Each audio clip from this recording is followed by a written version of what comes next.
një konferencë për shtyp. Procesi elektoral është procesi themelor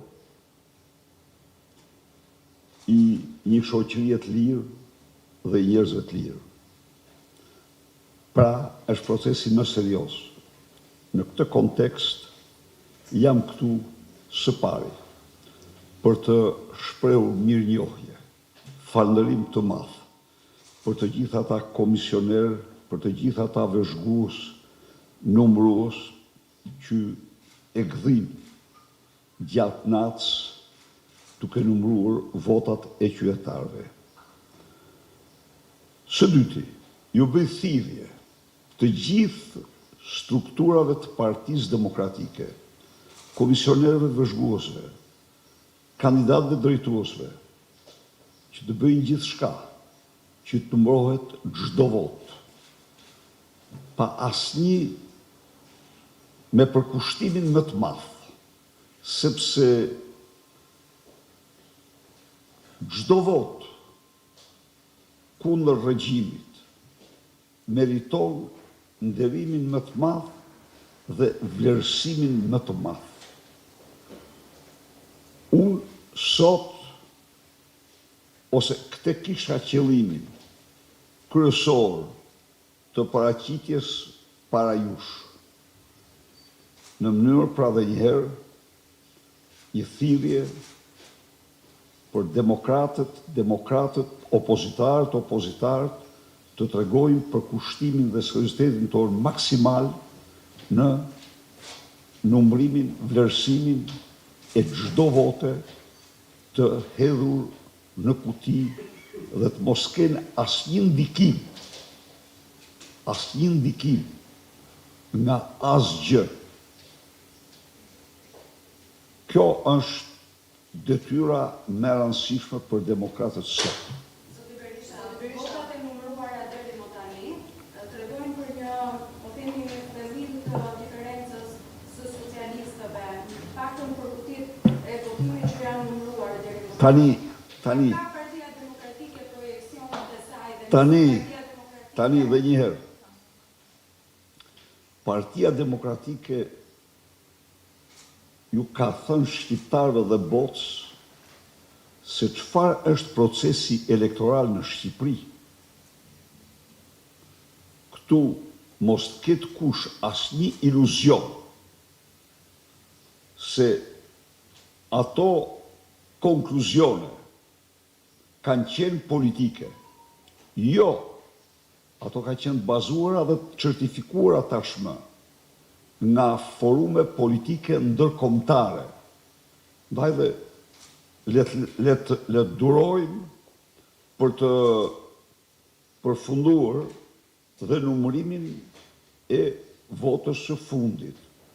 Atëherë, Partia Demokratike do të bëjë të gjithë vlerësimet e saj.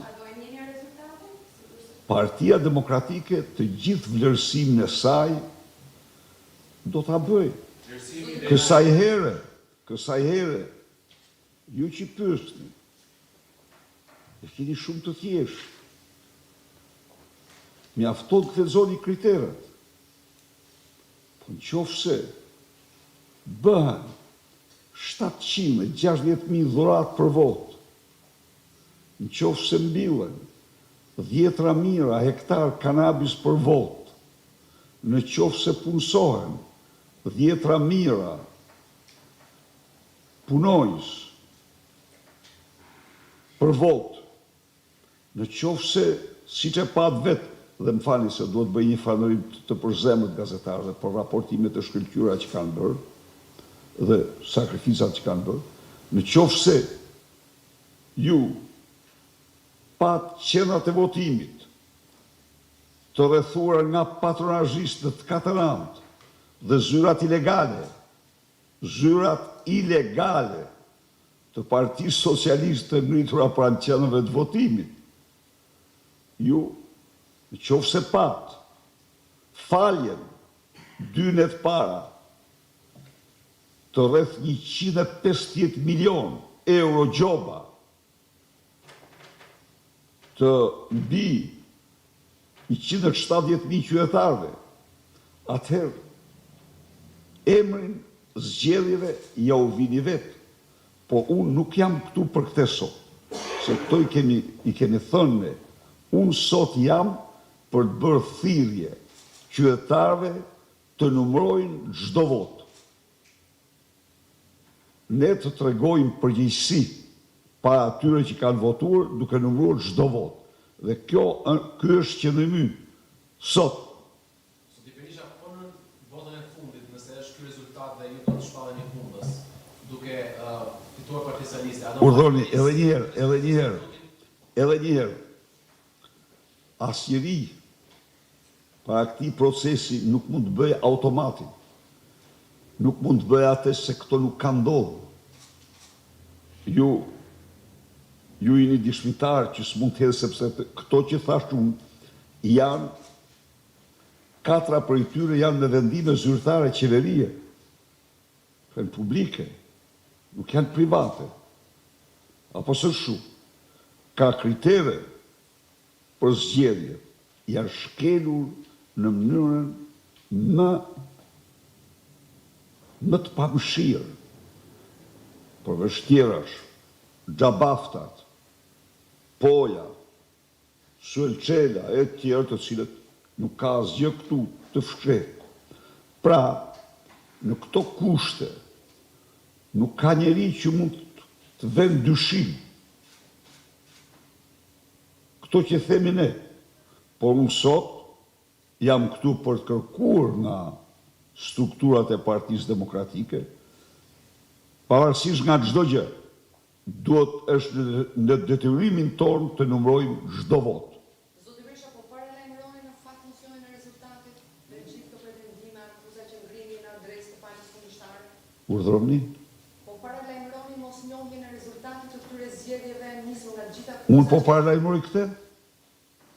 Po si po e paralajmëroj unë këtë? Po në qoftë se kryeministri firmos dhuratën kryeministrore 100 euro për votë, nuk është përgjegjësi e opozitës kjo. Në qoftë se kryeministri firmos mbjelljen e 10.000 hektarëve kanabis për votë, kjo s'është përgjegjësi e opozitës.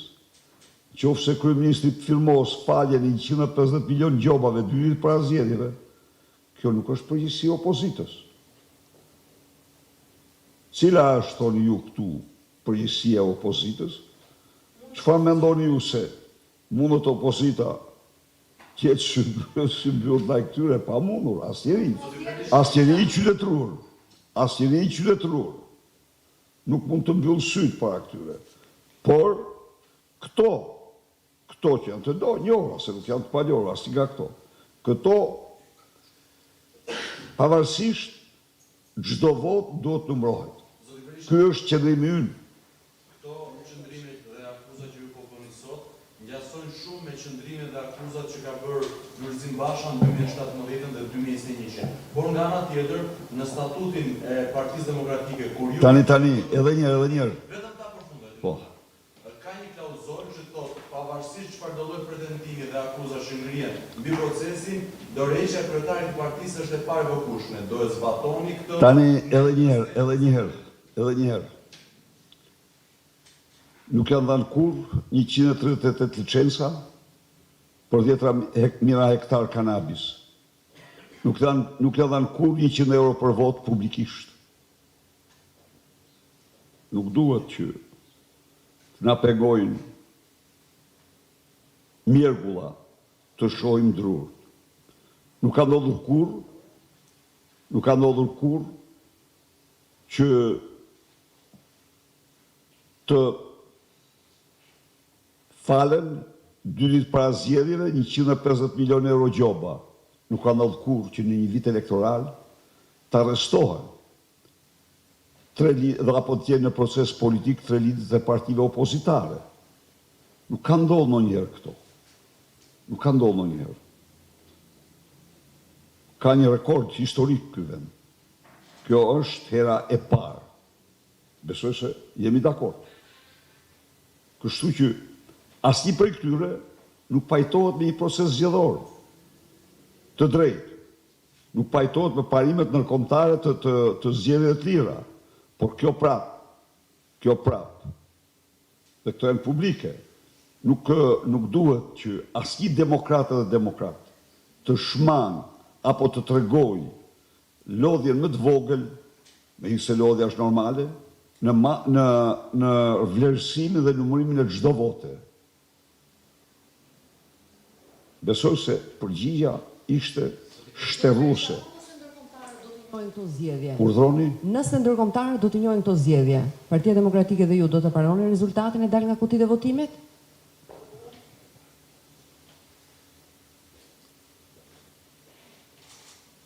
Vetëm ai që është sipër mund të ndaloj Partinë Demokratike pa bërë gjithçka për të mbrojtur votin e shqiptarëve. Ky komb do votoj i lirë. Ju them unë ju.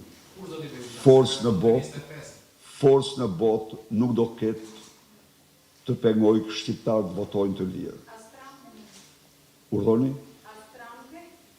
Trumpi është një forcë që mbështet fuqishëm zgjedhjet e lira në Amerikë dhe në botë. Pra dhe njëherë. Asgjë. E kuptoj pyetjen, di unë atë. Jo. Ta harroj kush se mund të pengoj shqiptarët pa realizuar, pa votuar dhe ata si kombe tjera të lira. Faleminderit.